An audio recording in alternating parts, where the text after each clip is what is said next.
Hurricane Sandy crashing on shore. Winds now at 90 miles per hour. And this storm is so big, so vast, 60 million Americans will feel its power. Tonight, our extreme weather team is all over the storm zone, ready to report. So let's go straight to ABC's meteorologist Ginger Zee, who is right in the bullseye as the storm is hitting the shore now in Atlantic City, New Jersey. Ginger. We're essentially inside the storm, Diane. It is just to our south, and we're easily getting into some of the worst gusts, 60 to even 74 miles per hour, that threshold of hurricane force, one of the worst storms that has ever hit Atlantic City. This city is basically underwater. Water from the ocean, water from the bays, it is everywhere. This is the storm that we forecasted, and then some. It is chaos along the Jersey Shore. The superstorm battering the barrier islands. In the crosshairs, Atlantic City. The road into this seafront town is completely submerged.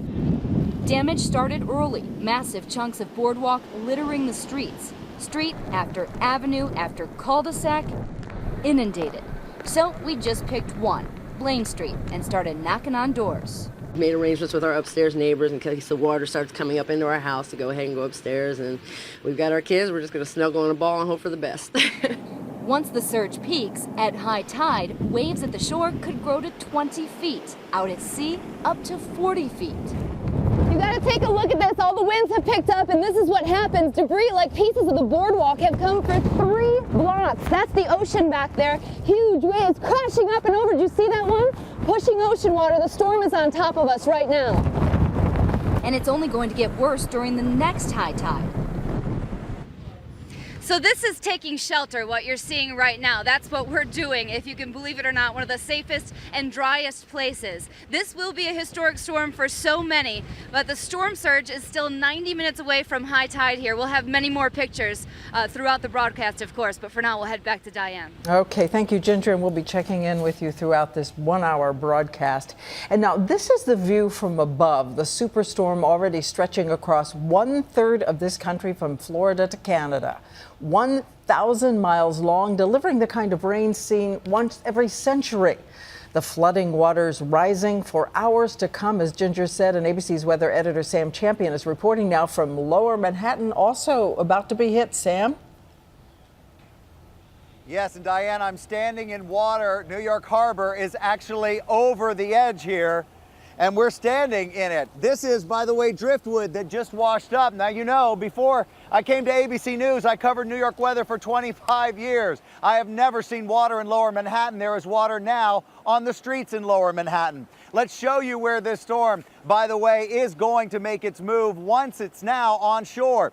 But follow this, and it's very difficult to see where the center of the storm is, but it's practically right on that Jersey shoreline.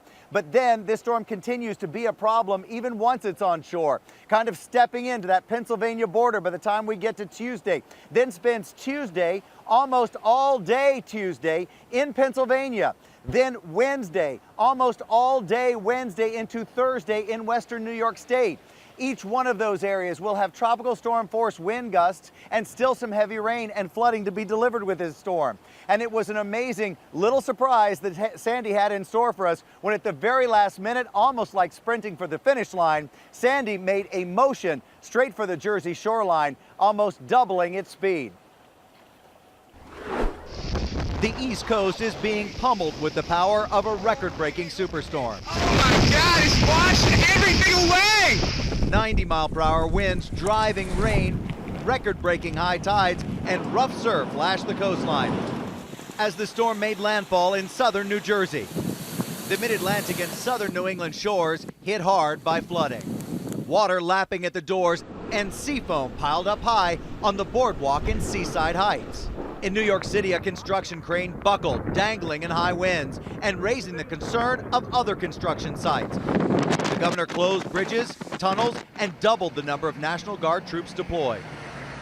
North Carolina has been pounded by Sandy for over 50 hours. Roads have been washed away, and this house in Rodanthe swept into pieces. Throughout the day, Sandy was breaking records and had one big surprise, doubling its speed and barreling toward the shore faster than anyone expected. Up and down the East Coast, residents were warned to stay home and take mandatory evacuation orders for low-lying areas seriously. This is not a time to be stupid. This is a time to try to save yourself and your family. Public transportation for over 12 million people was shut down in New York, Philadelphia, and Washington, D.C. And concerns don't ease after Sandy's landfall. More than 1 million people in 11 states are already without power, and as many as 10 million may lose electricity as the storm pushes inland.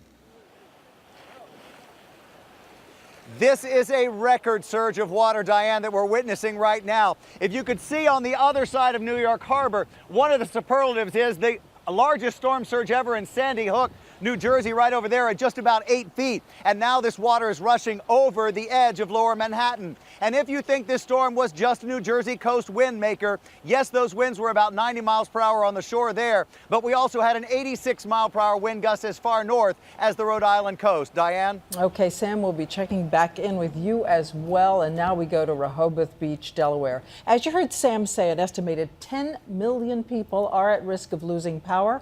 And we asked ABC's David Curley to tell us what's happening there and how fast. David. Good evening, Diane. You can take a look at some of these waves back here. It is an angry, angry ocean that is coming, and it was going to be up on this boardwalk here in Rehoboth Beach. But I want to tell you about the one thing that we've been keeping an eye on, and it's this lamppost right here. And these lights are still on, still electricity. There are about 1.25 million people without power already. We'll have more about what's going to happen to them in the coming hours, Diane. Okay, David, good to check in with you. We also want to go to Long Beach, New York, because Long Beach built a wall of sand as a defense against the ocean, and ABC's Ron Claiborne is there to tell us if it's holding tonight. Ron. Well, good evening, Diane. That wall of the sand berm that they built all along this shore here, it held out for quite a while, but if you look over my shoulder here, it is all now but obliterated. The pounding surf and the rising tide just took it out. The erosion, the wind, it is gone, and now water is flowing from the beach here into the city of 35,000, this suburb of New York City. They're expecting a storm surge of somewhere between 4 and 8 feet. It is possible this entire low-lying barrier island will be overflowed with water in the next 12 hours or so.